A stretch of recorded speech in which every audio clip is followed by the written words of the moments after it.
수원에 사는 61세 박경숙 씨는 오늘 혼자 사는 80세 아버지를 찾아뵙기 위해 집으로 향했습니다.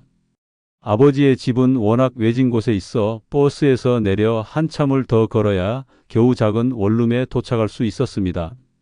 박경숙 씨는 초인종을 눌렀지만 아버지는 그 소리를 듣지 못했는지 문을 열어주지 않았습니다. 한 씨는 익숙한 듯 집 비밀번호를 눌러 안으로 들어갔습니다. 그런데 집 안은 이상할 정도로 고요했습니다. 아버지가 화장실에 있을 거라 생각한 한 씨는 화장실 문을 확인했지만 문은 굳게 잠겨 있었습니다. 걱정이 된 한 씨는 문을 두드리며 아버지를 불렀지만 안에서는 아무런 소리도 들리지 않았습니다. 박경숙 씨는 아버지가 화장실 안에서 사고를 당했을지도 모른다고 생각하며 문을 열기 위해 집 안에 있던 물건들을 찾아 나섰습니다. 마침 소화기를 발견한 한 씨는 문 손잡이를 부수려는 순간 현관문이 열리는 소리가 들렸습니다. 집 안으로 들어온 사람은 다름 아닌 박경숙 씨의 아버지였습니다. 넌 뭐 하는 거냐? 아버지는 소화기를 든 한 씨를 보고 깜짝 놀라 물었습니다. 아버지, 어디 갔다 오신 거예요? 화장실 안에서 무슨 일이 생긴 줄 알고 얼마나 놀랐는데요. 그래서 문을 부수려고 한 거야? 그럼 어떡해요? 근데 이 문은 왜 안 열리는 거예요? 아, 이 문 고장난 지 좀 됐다. 말씀을 좀 하시지요. 다른 화장실 쓰면 된다니 다행이네요. 그래도 고쳐야겠어요. 제가 바로 사람 불러드릴까? 박경숙 씨는 아버지를 보며 안도한 한숨을 내쉬었고 아버지는 멋쩍은 듯 웃으셨습니다. 그건 그렇고 어디 갔다 오신 거예요? 심심해서. 앞에 돌아다니면서 박스 좀 주웠지. 아직도 폐지 줍고 다니시는 거예요? 이제 좀 쉬세요. 나 아직 건강하다. 운동도 되고 소소하게 용돈도 벌고 좋지. 박경숙 씨는 남편과 사별한 후 두 아들이 독립하면서 혼자 살게 되었습니다. 그래서 아버지에게 자신의 집에 와서 함께 살자고 제안했지만 아버지는 딸의 제안을 거절했습니다. 자식에게 짐이 되고 싶지 않았고 혼자서도 충분히 잘 살 수 있다는 자신감 때문이었습니다. 심지어 아버지는 박 씨가 드리는 용돈도 받으려고 하지 않았습니다. 여기 10만 원 놓고 갈게요. 나 돈 충분하다. 너나 맛있는 거 사 먹어. 그런데 무슨 일 있어? 원래 주말에만 오는데 평일에 웬일이냐? 아버지의 물음에 박경숙 씨는 잠시 머뭇거리다 답했습니다. 그냥 요즘 자꾸 불행하다는 생각이 들어서요. 그러다 보니 소비를 하게 되고 그게 또 마음을 채워주지도 않더라고요. 모아둔 돈은 점점 줄고 그럴수록 불안감이 몰려와요. 나이 들면 돈이 제일 중요하잖아요. 그런데 어디서 소비를 줄여야 할지 모르겠어요. 아버지는 박경숙 씨를 바라보며 씁쓸하게 웃었습니다. 너 사람 잘못 찾아온 것 같은데? 아빠가 왜 이렇게 살고 있는지 너도 알잖아. 아버지는 한때 좋은 직장에 다니며 후배들의 존경을 받던 상사였습니다. 아내와 함께할 때는 누구보다 부러움을 살 만한 삶을 살았습니다. 하지만 퇴직 후 퇴직금을 한 번에 받아 막내 아들의 결혼 비용으로 모두 써버렸고 이후 모아둔 돈은 점차 빠져나갔습니다. 취미 생활로 돈을 쓰기 시작했지만 그 중에서도 가장 큰 지출은 사진 촬영과 골프였습니다. 아버지 사진 취미에 많이 쓰셨잖아요. 카메라도 자주 바꾸셨죠? 찍다 보면 아쉬운 점이 생기고 욕심이 나더라. 그래서 더 좋은 걸 찾게 되지.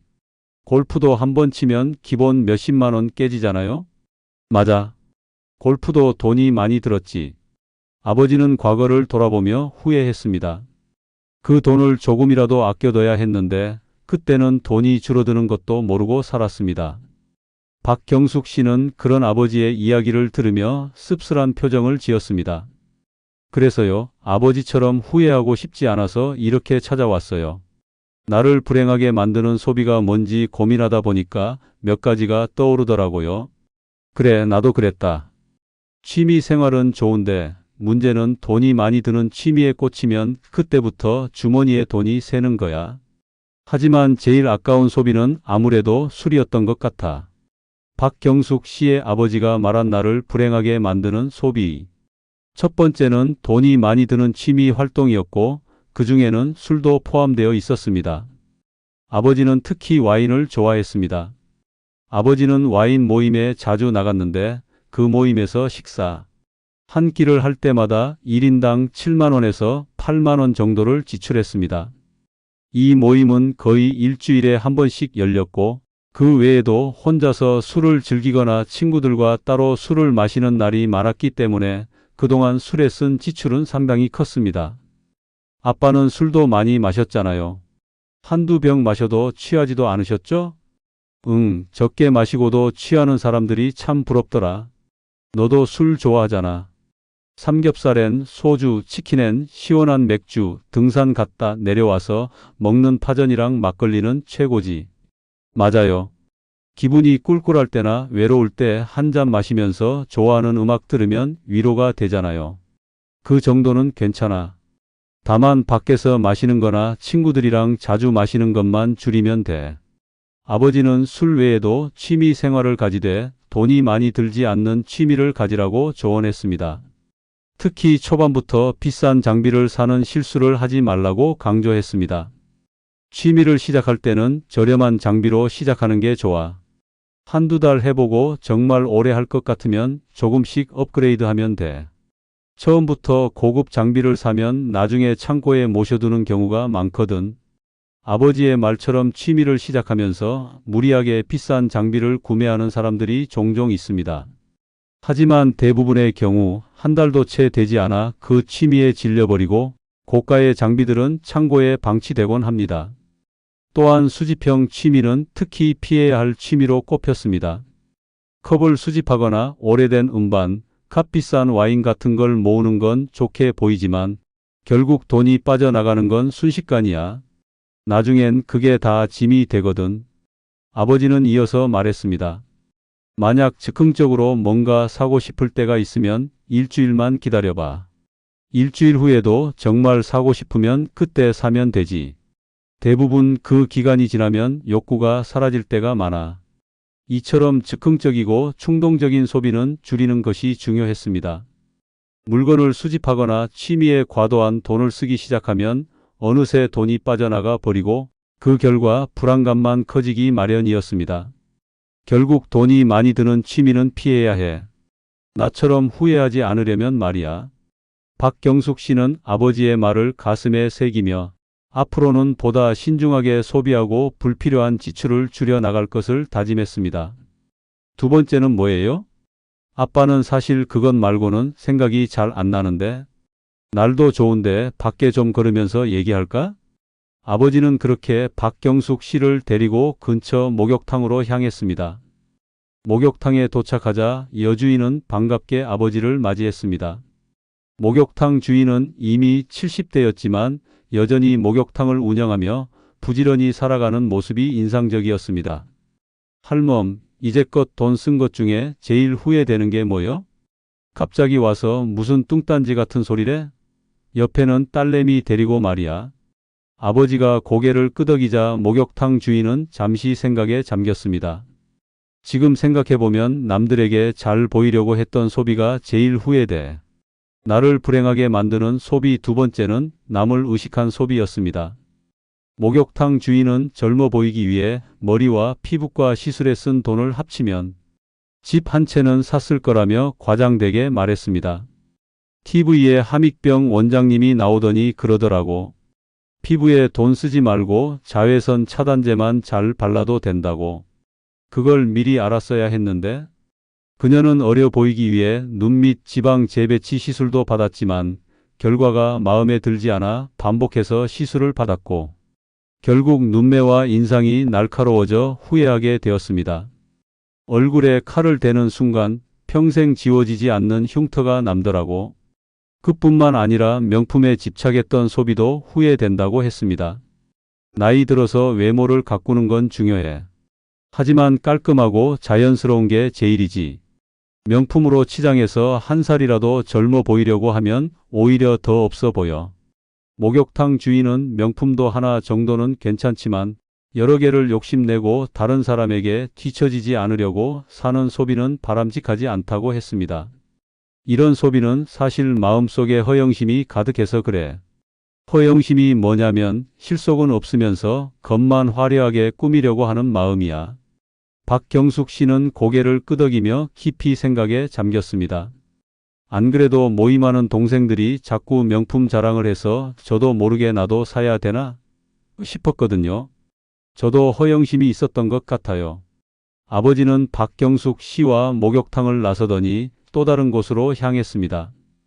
이제 집에 가는 거예요? 잠깐 들릴 데가 있어. 아버지는 자신의 집과 멀지 않은 곳에 사는 지인을 찾아갔습니다. 여긴 어디예요? 여기 와서 친해진 사람이야. 성격이 좋아서 가끔 놀러 오곤 해. 아버지가 초인종을 누르자 문이 열렸고 지인진 최 씨가 아버지를 반겼습니다. 누구야? 딸이야? 네, 안녕하세요. 최 씨는 박경숙 씨를 반갑게 맞이하며 인사했습니다. 뭐라도 좀 사들고 왔어야 하는데 내가 사오지 말라고 했어. 뭐 사오는 거 싫어하잖아. 잘했어. 그런 거 필요 없어. 최 씨는 박경숙 씨에게 물었습니다. 근데 무슨 일이야? 제 딸이 돈 쓰는 것에 대한 조언을 좀 구하고 싶대서. 그럼 여기 잘못 찾아왔네?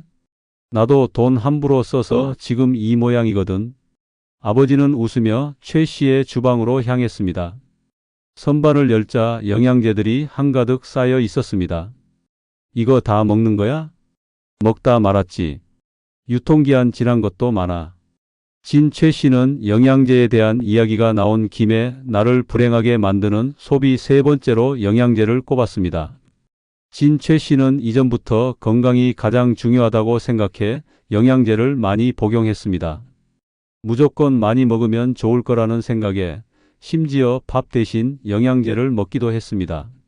그런데 최 씨처럼 건강에 대한 관심이 높아지면서 우리나라의 영양제 산업은 끊임없이 성장했습니다. 심지어 과도한 영양제 섭취로 폐가 붓는다는 말까지 있을 정도입니다. 실제로 질병관리청에 따르면 2020년 기준 국민 전체 중 약 45%가 영양제를 섭취하고 있으며 이 중 절반 이상은 2개 이상의 영양제를 복용하고 있다고 합니다. 특히 5064세 연령층의 30% 이상은 3개 이상의 영양제를 동시에 복용하고 있는 것으로 나타났습니다. 영양제는 우리가 일상적으로 먹는 식사에서 부족한 영양소를 보충하는 용도로 섭취하면 건강에 도움이 될 수 있습니다. 하지만 영양제를 과다하게 섭취하면 건강에 오히려 악영향을 미칠 수 있습니다.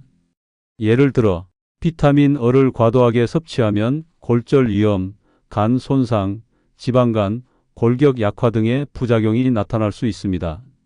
또한 종합 비타민을 매일 먹는 것이 건강에 큰 도움이 되지 않는다는 연구 결과도 있습니다. 미국 NIH 연구소의 20년간 연구에 따르면 성인 약 39만 명을 대상으로 추적 조사한 결과 매일 종합 비타민을 복용한 건강한 사람들의 사망 확률이 비타민을 먹지 않은 사람들보다 4% 더 높았다고 합니다. 이 연구를 주도한 교수는 종합 비타민제가 심장병이나 암 등의 사망 위험을 줄인다는 증거가 없다며 영양제에 지나치게 돈을 쓰지 말라고 경고했습니다. 물론 특정 상황에서는 영양제가 도움이 될 수 있다는 연구도 있습니다. 조지 워싱턴 대학의 바나드 박사는 역사적으로 비타민 C가 선원들의 계혈병을 치료하는 데 큰 역할을 했으며 베타카로틴, 비타민 C, 비타민 D, 아연 등은 노화로 인한 황반 변성을 늦추는 데 효과적이라고 설명했습니다. 그러나 그는 여전히 장수에는 다양한 영양소와 섬유질을 포함한 건강한 음식을 섭취하는 것이 더 좋다고 강조했습니다. 제 집에도 영양제가 참 많은데 이제는 영양제보다는 야채를 많이 사서 먹어야겠네요. 하나 배웠네? 최 씨는 이어서 나를 불행하게 만드는 소비 네 번째로 싼 것만 찾는 소비를 지적했습니다. 물론 싼 게 더 이득이 되는 물건도 있지. 하지만 어떤 물건이나 옷은 너무 싼 걸 사면 금방 망가져서 오히려 자주 바꿔야 하거든. 그게 돈 낭비야. 최 씨의 말대로 오래 쓸 제품이나 옷은 조금 비싸더라도 좋은 품질의 제품을 선택하는 것이 오히려 더 경제적입니다.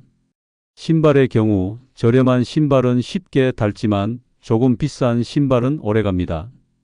프라이팬도 너무 저렴하면 코팅이 금방 벗겨져 자주 교체해야 하지만 좋은 제품은 오래 사용할 수 있습니다. 물론 모든 비싼 제품이 좋은 것은 아니며 상황에 따라 저렴한 물건을 자주 바꿔 쓰는 게 더 나을 때도 있습니다.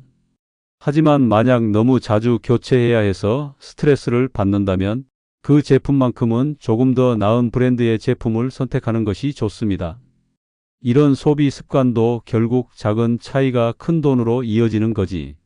지인 최 씨의 말대로 5년 이상 쓸 제품이나 옷은 조금 비싼 것을 사는 게 좋아. 고장으로 인한 수리비도 아낄 수 있고 새로 구입할 필요도 없으니까 결국 절약이 되거든. 최 씨는 특히 신발이나 프라이팬 같은 물건에 예를 들었습니다. 신발도 좀 가격이 있는 게 오래가. 저렴한 건 금방 닳아서 자주 바꿔야 하잖아. 프라이팬도 너무 싼 걸 사면 금세 코팅이 벗겨지고 검게 변해버리니까 자꾸 새로 사야 돼. 오히려 비싼 프라이팬이 더 오래 쓸 수 있어. 그렇다고 모든 비싼 물건이 좋은 건 아니었습니다.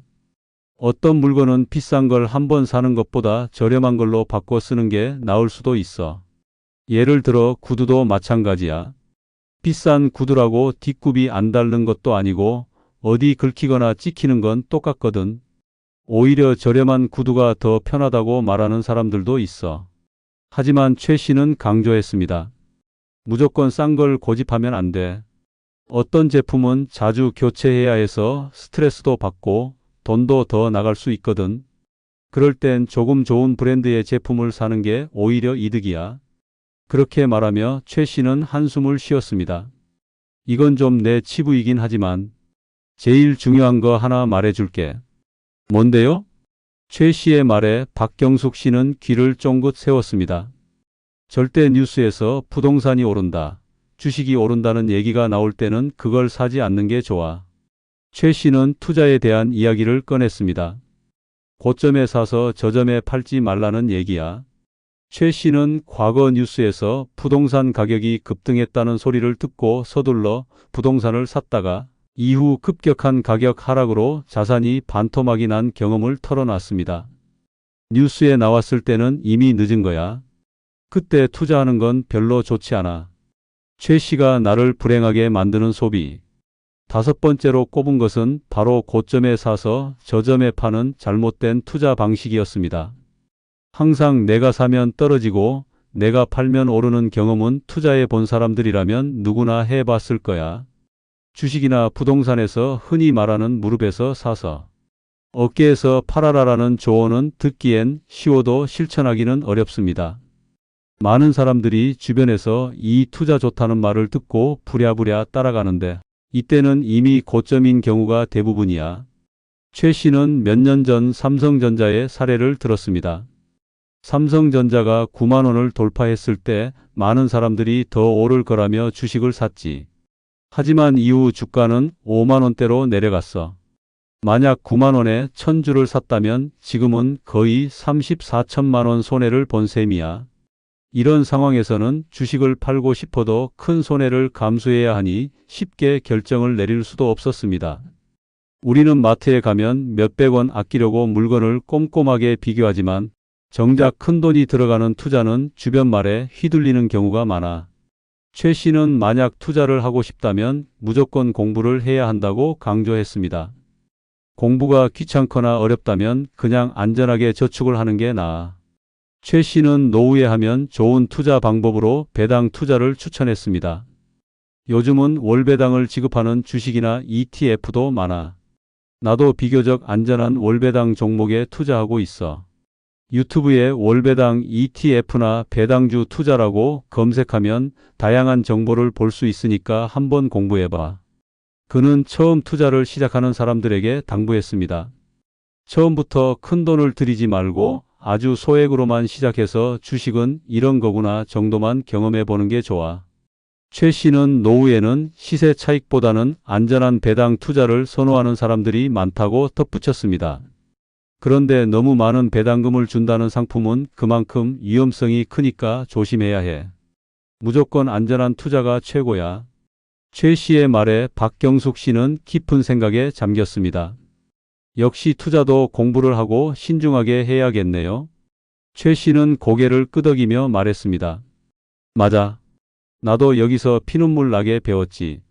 결국 중요한 건 남의 말에 휘둘리지 말고 스스로 공부해서 신중하게 선택하는 것이야. 투자 공부를 꾸준히 해서 내 돈을 안전하게 지키고 적당한 배당금을 받아 노후를 즐기셨으면 좋겠어. 투자는 생각도 안 해봤는데 배당금이라는 게 참 매력적이네요. 진최 씨는 마지막으로 나를 불행하게 만드는 소비 6번째로 자식들의 교육비를 꼽았습니다. 나도 젊은 시절 자식들을 위해 상당한 돈을 썼지. 하지만 지금 내 자식들도 나처럼 힘들게 살아가고 있어. 최 씨는 자녀의 교육비를 줄여야 한다는 걸 알면서도 주변 학부모들과의 비교와 불안감 때문에 점점 더 많은 교육비를 지출했던 것을 후회했습니다. 통계청이 발표한 2024년 사회조사 결과에 따르면 자녀 교육비가 가정 경제에 부담이 된다고 응답한 가구는 60.9%에 달합니다. 특히 교육비 부담 요인 중 학교 납입금이 71.9%로 가장 높게 나타났습니다.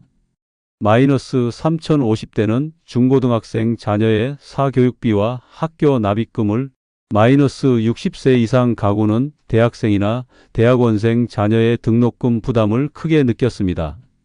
이처럼 많은 부모들이 노후 준비보다 자녀의 교육비에 더 많은 지출을 하며 막상 60대가 되어 돈을 모으려고 하면 퇴직이나 건강 문제로 어려움을 겪게 됩니다. 특히 교육비를 쓰는 큰 이유는 옆집과의 비교 때문이야. 남들이 학원에 보내면 나도 안 보낼 수 없을 것 같거든. 진최 씨는 수영이 공부에 좋다고 하면 수영 학원까지 보내주었던 과거를 돌아보며 부모로서 다 해주고 싶은 마음은 이해하지만 무리해서 교육비를 쓰는 건 현명하지 않아. 수입에 맞게 적당히 지원하는 지혜가 필요해. 그는 현실적인 조언도 덧붙였습니다. 만약 아이가 학원을 간절히 원한다면 미리 결혼 비용이나 다른 지원은 어렵다고 솔직하게 대화하는 게 좋아. 약속을 정해두면 나중에 불필요한 갈등도 줄일 수 있고 부모의 노후 자금도 지킬 수 있거든. 한 씨는 진최 씨의 말을 귀담아 들었습니다.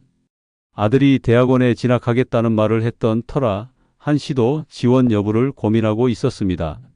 저도 아들에게 어떤 말을 해야 할지 정리해 봐야겠네요. 한 씨는 연신 감사의 말을 전하며 진최 씨의 집을 나섰고 아버지와 함께 버스 정류장까지 걸어갔습니다. 추운데 얼른 들어가세요. 그래, 조심해서 가라. 버스에 탄 한 씨는 오늘 배운 내용을 정리했습니다. 나를 불행하게 만드는 소비 6가지. 1. 돈이 많이 드는 비싼 취미 활동. 2. 남에게 잘 보이기 위한 소비. 3. 과도한 영양제 구매. 4. 싼 것만 찾는 소비. 5. 고점에 사서 저점에 파는 잘못된 투자. 6. 과도한 자식들의 교육비 지출. 여러분은 이 6가지 중에 공감 가는 것이 있으신가요? 혹시 내가 고쳐야 할 소비 습관이 있다면 그 부분에 대해 한 번쯤 고민해 보는 시간을 가져보시길 바랍니다. 한 씨는 마음속에 다짐을 하며 창밖을 바라보았습니다. 우리 모두가 행복한 여생을 보내길 응원합니다. 다음에 더 좋은 이야기로 찾아뵙겠습니다. 감사합니다.